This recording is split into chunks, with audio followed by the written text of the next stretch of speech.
Okay, it You're says live. live. Yep. Thank you. I apologize, everyone. All right, we are ready to begin.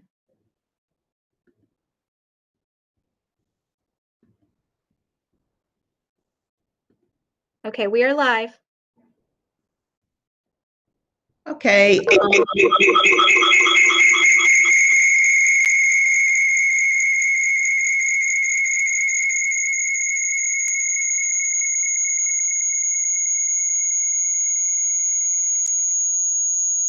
Ms. Hattie, you may want to mute. Okay. I think you've joined twice.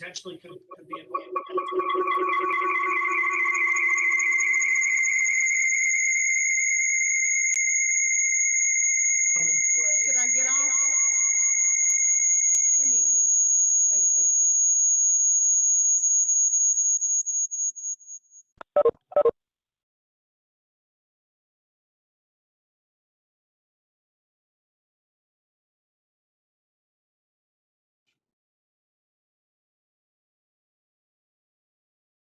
That was crazy.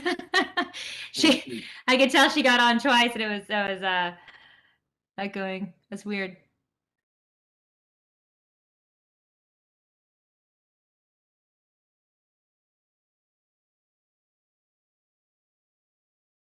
Mariah, maybe we could try that, like double teaming for commission meetings, and if somebody's absent, I can just nominate like a replacement, and you get 2 votes. I'm game. Yeah. Try it out. Let's try it out tomorrow. Let's bring it on, everyone. I don't know what happened. Are we live? Okay.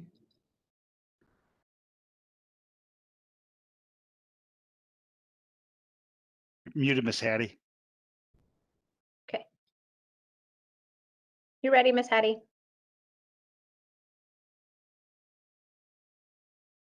Oh, gosh. Still muted.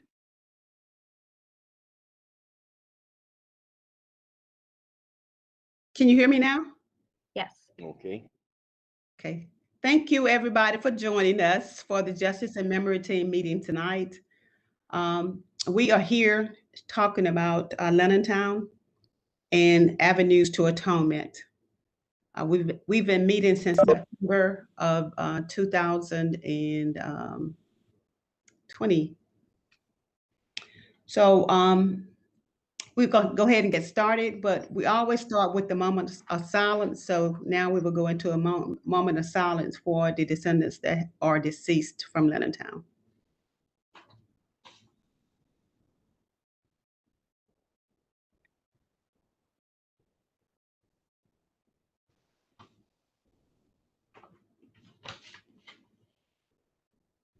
Thank you. Okay, we will start the meeting with Jen Rice, if you would go ahead and give us an update on the Walk of Recognition, excuse me. Great. Hi, everybody. Thanks for being here. And yeah, so I have a brief update on the Walk of Recognition. It's really mostly still in the long stages of implementation. So I'll just run through a few items and then take any questions. So we are in the process of hiring an inclusion fellow through the inclusion office to help us with the project through some of the project management. So we're working with Sayla and Crystal on that, and we're very excited to have an inclusion fellow join the project soon. We will be meeting this week with representatives from Athens-Clarke County, and specifically Transportation and Public Works, to do a site visit to get a firm understanding of the right-of-way where the various points on the Walk of Recognition might be placed, because that's a pretty important point. So we have that meeting this week, and we're looking forward to getting a much clearer sense of exactly where the right-of-way is, particularly on Fenley, but the streets adjacent as well. Lynn Saunders-Bussell and I are in class development for the social practice and art education class that will be involved in developing the mosaic process, which involves, again, community workshops, community engagement, student involvement. So we are planning, and summer is ending soon. So we're working on that. We had actually, Lynn and I had an exciting morning. We started collecting materials from the general public this morning. We did a really small call just to kind of a neighborhood close to us, and got really beautiful items from a number of residents. And so we have tiles and mirrors and other items. And so that was kind of just a test run to make sure we could lift boxes, which Lynn's great at, and get them to the studio. So that was a cool day for me. It was the first day I got to go out and start collecting actual items that will get implemented and included in the mosaic. So we will be advertising far and wide through Clarke County. So if you haven't heard yet how to donate, don't worry. You'll hear sooner than you might think. So that brings me to the fact that we've created an email to manage this. I just created a Gmail. It's just quite honestly the easiest way for me to manage information related to the mosaic. So if you have questions about the mosaic or donating materials, which again, there'll be calls put out periodically throughout the community, but you can email us at linentownmosaic@gmail.com. So I check that a couple times a week, linentownmosaic@gmail.com. And we're hoping to actually generate a list of people who just want to stay up to date. So, and I know there's other communication forums that we'll also be using. This is just the one that I can do myself with ease, because my life is centered through Google, for better or for worse. Google owns my life. So linentownmosaic@gmail.com. Two final points. The request for proposals for the 3 other historical signs that will be part of the walk, in addition to the mosaic, is in development. That is a pretty extensive process. There's a process, there's regulations, and Sayla and Crystal have been helping me with that. So eventually we'll have a separate consulting firm to do the historical signs for us. And then last but not least, if you are on this subcommittee, I promise I will convene you soon. Summer has been nuts. Everyone's been traveling, and childcare has fallen through more than once, those kinds of things. So in terms of convening the subcommittee again, some are on this committee and some are from other places. We will do that in August. So those are my updates. Any questions? It's moving slowly but surely. It's really exciting. So any questions on the Walk of Recognition? Can you tell us when will we be able to come out and either stir some cement or put something on something? I know that's what everybody wants. That's a ways away, probably next summer. We're hoping the beginning of next summer, because this semester we'll be planning what is the mosaic going to be? You know, what's the image going to be? What exactly will it be installed on? So and then we have to make the pieces, and then we have to hold the workshops where people put letters or pictures on pieces. So, and they get to bash things and make, so it's going to be a little bit, but hopefully I think our plan is beginning summer 2022, as early as we can. We'll be doing installation, and we will need all hands on deck to stir cement, put things in place, and it's going to be really great. So I guess, if you just want to be involved and you're watching, you can again send me that email and I'll generate you on the list, just so you get the announcements for workshops and volunteer days. linentownmosaic@gmail.com. I have a question. Yes. Just as a refresher, is there any type of approval or agreement that is needed from UGA in order for us to make progress with this? Nope. At this point, we're working with the city right of way. So that's why we've been working with a very supportive team in the inclusion office, incredibly supportive, and the mayor's office, the commission. We've had an incredible amount of support from the city. So at this point, the entire thing will be located within their purview.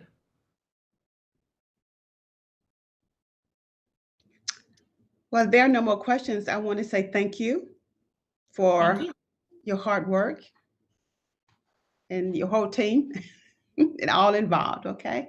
Thank you. Okay, I have a update on the Black History Center.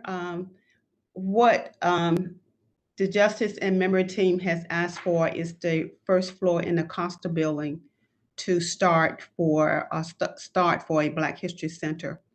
And so I have been working on that, trying to assemble a team to put all the pieces, start putting the pieces together so we can start the work that is needed. So far, we have a community outreach volunteer leadership, and that is no other than Charlene Marsh. Charlene, you have been working to put your team together. Okay, so she's working to put her team together. And I have a strategist, which is Tommy Valentine, that he's the strategist for this committee as well. The public historian, I'm not really sure. I had a name, but I'm not sure how that stands right now. So I'm not going to call her name. And then we need a fundraiser. We need to start raising funds for the Black History Center for further out. So I'm still working on that. So I'm hoping to have names to this team. I have people who have volunteered to work with the team, but I want leaders for the team. So I'm trying to get the leaders for the team so they can get their subgroups together to start the work. But hopefully the leadership will start meeting sometimes in August. Maybe our first meeting will be in August. And I will be the chairperson of that until it gets up and running. And then we'll move forward to hand it off and move forward. Any questions? Okay.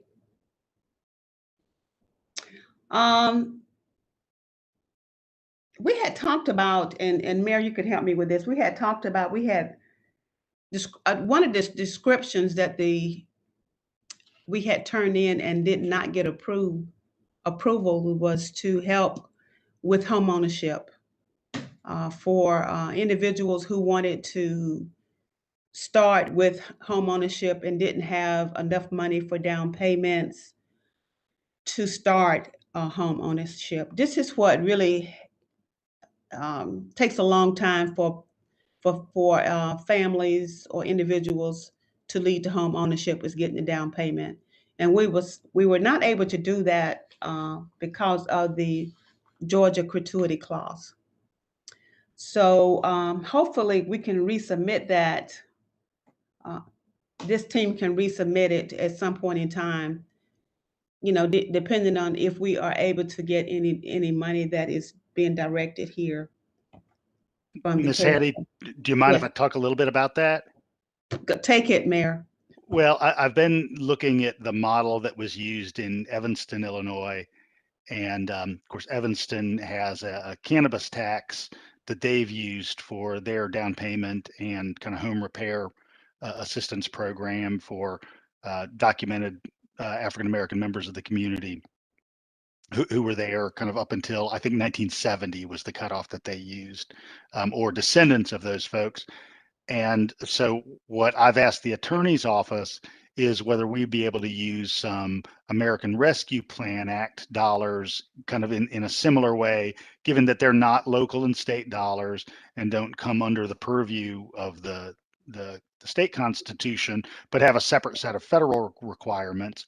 And so I've had a conversation with the assistant attorney, Hines, and then earlier today with lead attorney Judd Drake, who's out of town last week.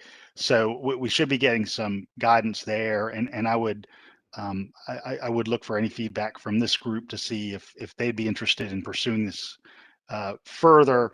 And I'm going to also be bringing this to the local cluster of Georgia Institute for Community Housing group that's meeting later this week to get their feedback. So I'd be interested in any thoughts that anyone has here on this call. I really think that's a way to go. That's the way to go for us to be able to help in the community. This is what we wanted to do earlier, but we couldn't because of the gratuity clause. But if there is a way that this team can manage that to help out with the community to lead to home ownership, I will be grateful to help them, more than willing to help. That's my piece. Go ahead. Anybody else?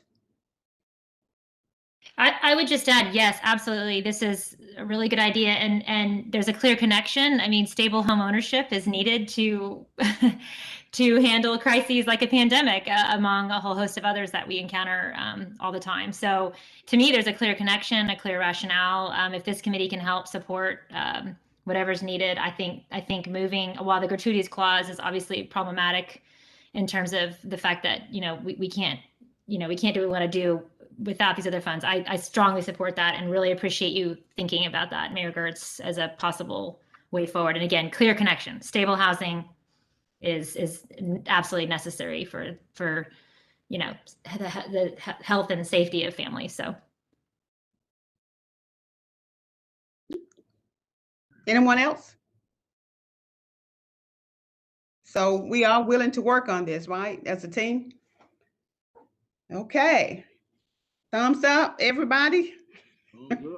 Okay. Affordable housing is something that we have is near and dear to our hearts. So thank you, Mayor Gertz, for I guess taking the lead on this. Thank you. Glad And to.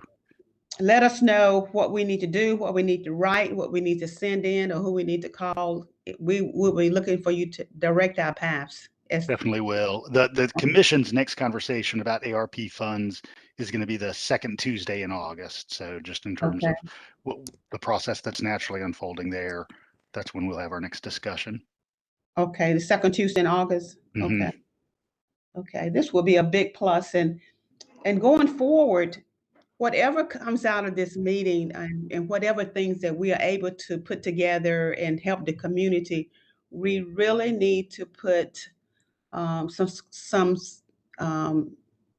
type of a release of publicity from this team to the community.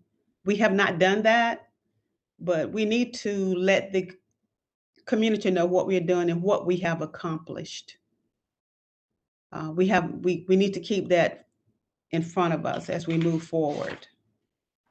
Is there? I mean, I get notifications for officially from the city for various things: historic preservation, the neighborhood, all the planning committee. Is there a way that we could have something that's pushed out for this committee that not only updates of meetings, but also that way people could figure out what we're doing? If there's like just updates that are sent out through that channel, that would be great. The kind of standard process is that when you go on the ACC Gov site for public notices, there's kind of a checklist. So, do you want to hear about planning and zoning actions? Are you interested in public works projects? Are you interested in, it kind of has this big long list.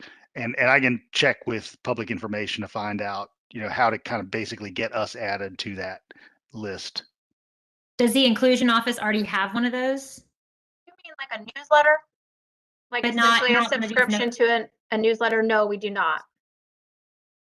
Okay, that might be what do you think, Miss Hattie? I mean, I know you kind of want to be able to talk about specific actions or programs, but I wonder if there's something that folks could subscribe to that's more of a public notice function, so we'd not only be able to put out updates, but also make sure people know the meetings are happening and get the agendas and minutes. What do you think? Well, somehow we need to reach people who are not connected to those specific outlets. That's what I'm concerned with. I'm sorry. If I may, one thing that we talked about before, Hattie and I, was maybe putting out a big update in the local papers, like in the form of an op-ed or something like that. And then in that, we could include the link for how people can join the newsletter. So like Hattie was saying, for people who aren't really engaged with what's going on, if they want to get more, regular updates that might be smaller in scale, then that would also lead them to find that resource so that they can stay up to date. And if we have a release of some kind, then we can send it out to other groups that may not have connections to what, the website, the ACC website. I have learned that with the little quilt flyer, I have been sending it out to different groups. And that seems like it has improved communication somewhat who would normally get it. So like Mariah was saying, that we need to have some type of release that we can send out, and so people can get it. I mean, it doesn't have to be it could be in the form of a flyer or whatever. That would be really helpful.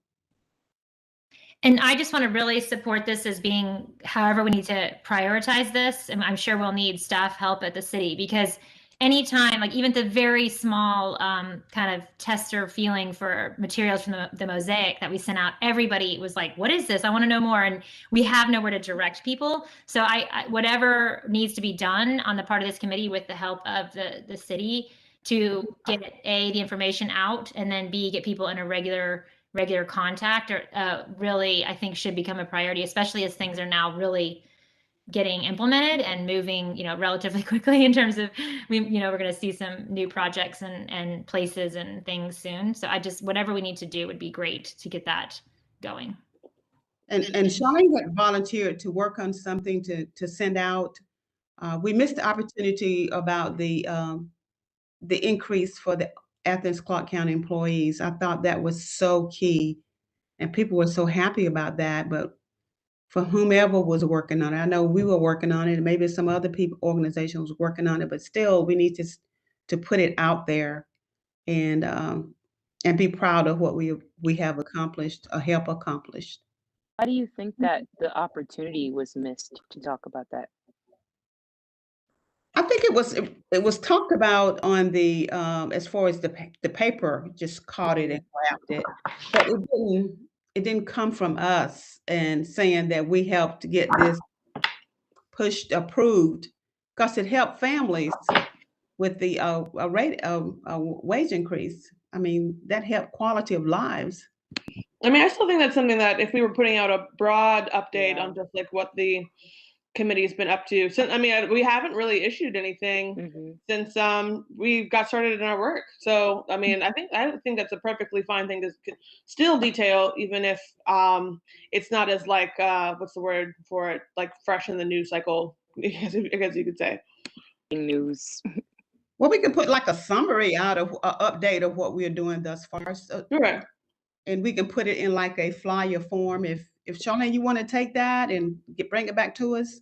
Yeah, I can like start putting together a summary of everything that's been done. I'm glad that we're having this conversation, because when I was looking into what it would take to put together a press release for this, I did have some questions about like what the platform would be through, like to be able to actually put the press release out there. So yeah, I can work on that and then send you like just like a rough list before even putting together a draft.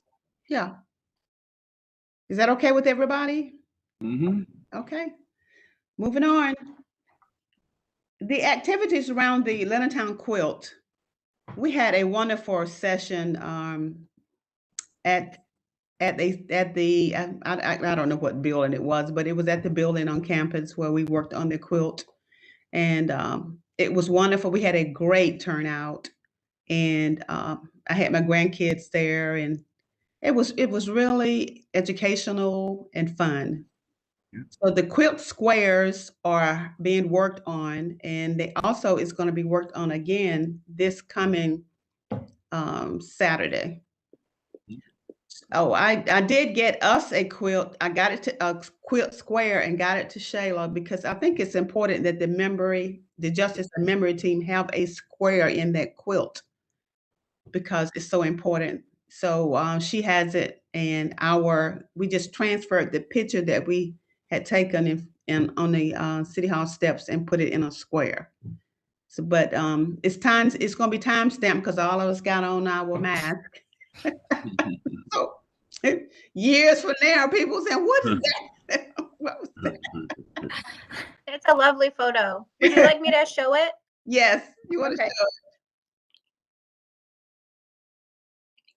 show Oh. Hey. Can you see it? it? Yeah, Oh, yeah. Yeah. yeah. Awesome.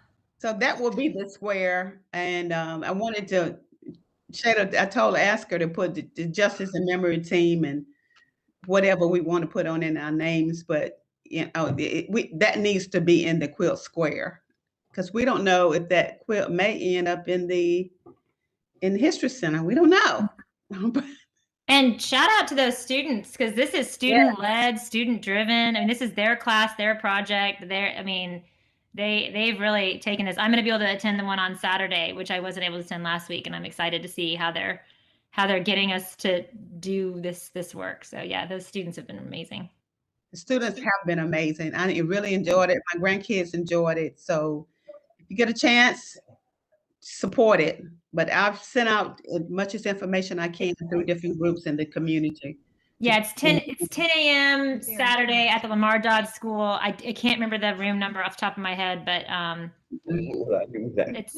can't remember it right now. You could email lenontownmosaic@gmail.com and I can tell you the room number. But yeah, it's 10 a.m. this Saturday. So the flyer has been sent out before, so it's still Great. the same information on the flyer. Perfect. Okay, that's all I have. Does anybody have anything else? And I was going to ask if I don't see us having a meeting in August. I don't see a need to have a meeting in August. The communication, Charlene, that you can work on, you can send it out to us and we can make comments on it before we send it out. Do we need to have a meeting in August? I don't see us needing to meet. I'd be the only thing that could come up is, and Sayla, you could maybe help give me some direction here, is if there is an RFP that does, well, hopefully there will be, the request for proposals. Again, it depends on what the process is for working with a consulting firm to help us with the historical signs. So maybe we could call that meeting as needed, but it could potentially happen in August if we can get that together, which is my hope, because I would really like to get those people in place. But we can kind of just stand by to see when the RFP is available for discussion among this committee. Because I would assume we'd want, even if the subcommittee formulates that RFP with the city and the appropriate staff and offices there, we'd probably still want feedback from this committee, I would assume, right? Yes. Okay. Yeah. If we need to have a call meeting, we can. Okay. Is that agreed upon with everybody? Yeah. Okay. Well, I don't have anything else. If no one has anything else, I'm going to call this meeting adjourned. Thank you. Take care. Bye-bye. All right. All right, everybody be safe. Okay, take care. Thank you.